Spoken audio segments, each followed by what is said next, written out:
Good morning everyone, hope you all are good. So last lecture में हमने अपना lesson number 2 भी complete कर लिया है। अब मैं आपको लेसन नंबर फर्स्ट के यूनिट 1 के एक्सरसाइज क्वेश्चन भी डन करवा दूंगी। आपके साथ एक बार मैं शेयर कर दूंगी, आप इनको अपने लैंग्वेज में लिख लेना। इम्पॉर्टेंट है ये एग्ज़ाम पॉइंट ऑफ व्यू से तो specially. So let's get started. First question है why are living organism classified. उनको क्लासीफाई क्यों किया गया, ऐसी क्या जरूरत पड़ गई। हमने आगे पढ़ा था कि जो बायोडाइवर्सिटी है इट मीन्स हमारे पास 1.7 to 1.8 मिलियन स्पीशीज़ हैं।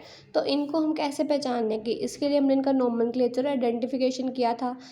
इसीलिए किया था भाई ताकि हम ऑर्गेनिज्म को क्लासीफाई कर सकें, बिकॉज हमारे पास बहुत सारी स्पीशीज़ हैं, बहुत सारी स्पीशीज़ हैं। तो इनको क्लासीफाई किया गया इसीलिए ताकि इनकी अलग अलग पहचान हो सके। तो हम यहाँ पे कह सकते हैं कि जैसे हमारे पास मिलियन ऑफ स्पीशीज़ थी, हर एक को अलग अलग पढ़ना इम्पॉसिबल था, इसलिए हमारे जो साइंटिस्ट थे उन्होंने इन सबका आपस में डिवाइड कर दिया ताकि आसानी से पढ़ी जा सके। क्लासिफिकेशन, आइडेंटिफिकेशन, नोमेनक्लेचर जो है इनकी फाइनली क्लासिफिकेशन के लिए इंपॉर्टेंट टर्म्स थी। फर्स्ट क्वेश्चन में आपको सिर्फ इतना ही करना है। नेक्स्ट है why are the classification system changing every now and then. Classification system में ऐसा क्या हुआ कि उसको चेंज करना पड़ता है, जो आज है वो कल नहीं रहेगा, जो कल था वो आज नहीं यूज़ कर सकते। हमारे पास million of plant animal organism हैं अर्थ पे, इतना हमें पता है, ठीक है। Many of this have been identified by the scientist while many new species are still being discovered around the world. अब हम देखते हैं कि आपने एसएसटी में भी पढ़ा होगा कि बहुत सी प्रजातियां लुप्त हो गई हैं, कुछ नई प्रजातियां पाई जाती हैं जिन पे साइंटिस्ट जो है रिसर्च करते हैं। अब इन नवी स्पीशीज़ को डिस्कवर करना, उनको क्लासीफाई करना मुश्किल है। पहले जिसमें हमने सेकंड लेक्चर में पढ़ा कि हमारे पास प्लांट्स के अंदर इन्होंने सबको डाला था, धीरे धीरे अलग करना शुरू किया ना। ऐसे ही हमें जब नवी स्पीशीज़ का पता लगेगा तो हम उनको उनकी कैरेक्टरिस्टिक्स के अकॉर्डिंग अलग अलग करेंगे, इसलिए सिस्टम को बार बार चेंज करना पड़ता है। आज जो है वो कल नहीं रहेगा, जो कल था वो आज नहीं रहेगा। डन। थर्ड क्वेश्चन है what different criteria would you choose to classify people that you often meet. अब हम किसी से मिलते हैं, अब हम कहीं जाते हैं, हमें कोई दिखता है इंसान, हमें उससे कैसे पहचानेंगे, उसका कलर देख के, उसका जेंडर देख के कि वो लड़का है या लड़की है, उसके स्किन कलर देख के, उसकी हॉबीज़ देखेंगे, उसका नेचर कैसा है। कई लोग होते हैं ना बहुत प्यार से बात करते हैं, कई बहुत अकड़ू होते हैं, तो उनके इन प्रैक्टिसेस के बेस पे हम उनको क्लासीफाई करते हैं। Done. Next question what do we learn from identification of individual and population. हमने आपको बताया था कि आइडेंटिफिकेशन क्या होती है। आइडेंटिफिकेशन यानी कि उनके करैक्टर्स के अकॉर्डिंग उनको डिवाइड करना, पहचानना, उनकी क्या सिमिलैरिटी है और क्या डिसिमिलैरिटी है एक ही इंसान के अंदर, एक ही स्पीशीज़ के अंदर। ये हमें हेल्प करती है अलग अलग कैटेगरीज को आपस में बांटने के लिए, ये हम समझते हैं इससे आइडेंटिफिकेशन से। नेक्स्ट क्वेश्चन आपका ऑप्शन दे रखे हैं give below the scientific name of mango, identify the correct return name.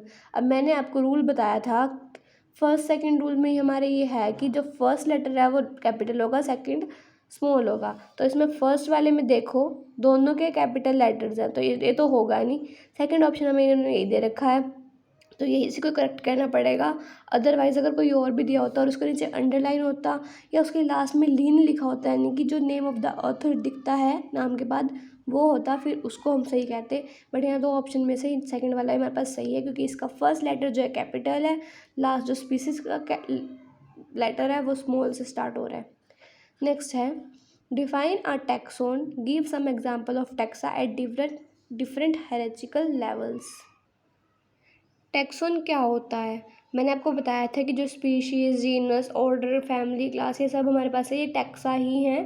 Taxon क्या होगा, group of organism having common characteristics, जिनके बीच में कॉमन करेक्टर होंगे, जिनके अंदर कॉमन करेक्टर होंगे वही क्या होंगे, ये टैक्सोन में आएंगे। हर किसी साइंटिफिक टर्म का अलग अलग हायरार्चिकल लेवल होता है।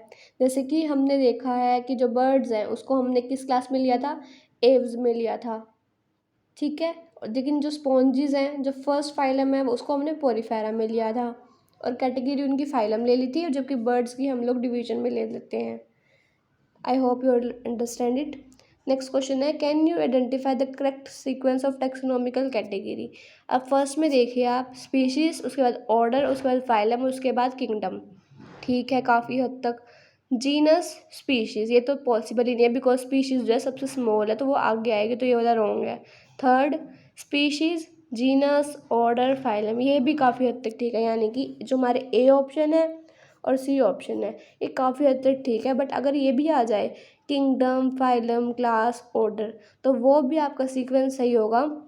अगर ये ऐसे चले किंगडम, उसके बाद फाइलम, उसके बाद ऑर्डर, ऐसे चले तो भी ठीक होगा। अगर एक ही लाइन में डी ऑप्शन में ये दे रखा होता है किंगडम, फाइलम, ऑर्डर, तो हम इसको भी ले सकते हैं। ज़रूरी नहीं है कि स्पीशीज से ही आंसर हमेशा स्टार्ट होगा। नेक्स्ट क्वेश्चन है, try to collect all the currently accepted meaning for the word species, discuss with your teacher the meaning of species in case of higher plant and animal on one hand and bacteria on the other. तो इसमें आपकी सिर्फ species की definition आ जाएगी कि species में common characteristics होते हैं आपस में।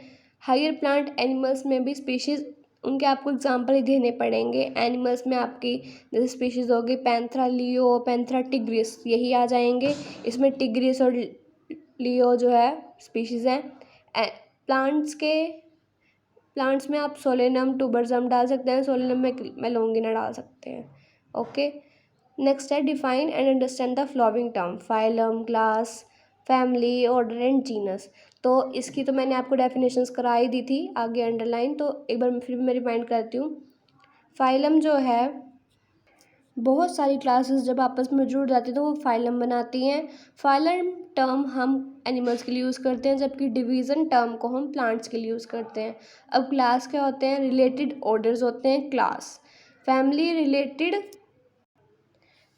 Is a related group of genus which has less character in common in as comparison to species and genus.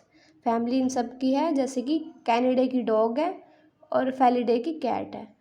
Order, related families जब आपस में इकट्ठी हो तो वो ऑर्डर में आती हैं, जैसे कि सोलेनेंस, कॉल्वनेंस, पॉलिनोमियल्स ऑर्डर में आते हैं ये लोग। आगे है जीनस। जीनस हमारा क्या होता है, जब हमारी बहुत सारी स्पीशीज़ आपस में इंक्लूड होती हैं उसको स्पीशीज़ इंक्लूड हो तो उनको जीनस कहते हैं। जैसे कि सोलेनम में निग्रम, मेलोंगिना, टूबरजम, ये सारे सोलेनम जीनस के स्पीशीज़ हैं, आपस में इकट्ठे हैं जो। तो आपको ये समझ आ गया होगा। Next question, how is a key helpful in the identification and classification of an organism. की आपको पता है अनदर एड है, आइडेंटिफिकेशन के लिए इसको यूज़ किया जाता है और ये सिमिलैरिटी और डिसिमिलैरिटी पे ही बेस्ड होती हैं। दो के पेयर को, जो दो सिमिलर स्पीशीज़ के पेयर होते हैं उनको कॉपलेट कहते हैं। Each statement in the key is called as lead, और जो दो स्टेटमेंट का पेयर हो उसको तो लीड कहेंगे, और हर एक लीड इसमें जो है ट्रू होगी, कुछ भी रॉन्ग नहीं होगा। और जो सिमिलैरिटी और डिसिमिलैरिटी के पेयर होंगे उसको कॉपलेट कहेंगे। I hope you all understand it. Now question है last, illustrate the taxonomical hierarchy with suitable example of a plant and animal. इसको आप खुद करना और मुझे बताना कि इसके अंदर क्या क्या इंक्लूड हो सकता है। That's all for today, thank you. Hope you all understand all the concept, but if you have any query then you can ask me in the comment section. Thank you, have a nice day.